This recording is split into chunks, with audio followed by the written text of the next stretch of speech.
வணக்கம், வாழ்க வளமுடன். இன்றைக்கி செவிஸ் கிச்சனில் பீட்ரூட்டு கூட்டு.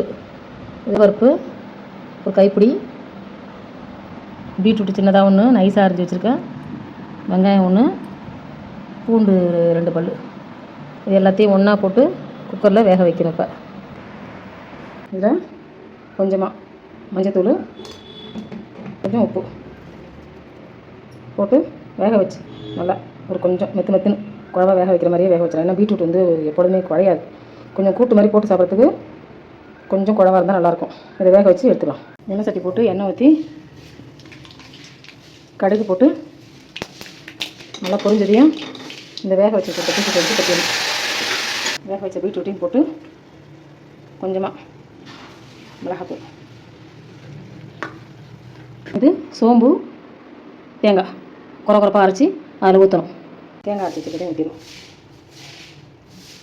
நல்லா 2 கொதி வந்ததையும் இறக்கி கொத்தமல்லி கருவேப்பிலை போடணும். கொத்தமல்லி போட்ட வேண்டியதான். பீட்ரூட்டு கூட்டு சாதத்துக்கு போட்டு சாப்பிட்லாம், ரசத்துக்கு போட்டுக்கலாம். ரொம்ப சிம்பிளானது ஆனால் சத்தானது. வாழ்க வளமுடன். நன்றி. லைக் பண்ணுங்கள், ஷேர் பண்ணுங்கள், சப்ஸ்கிரைப் பண்ணுங்கள். என்றும் உங்கள் ஆதரவில். நன்றி.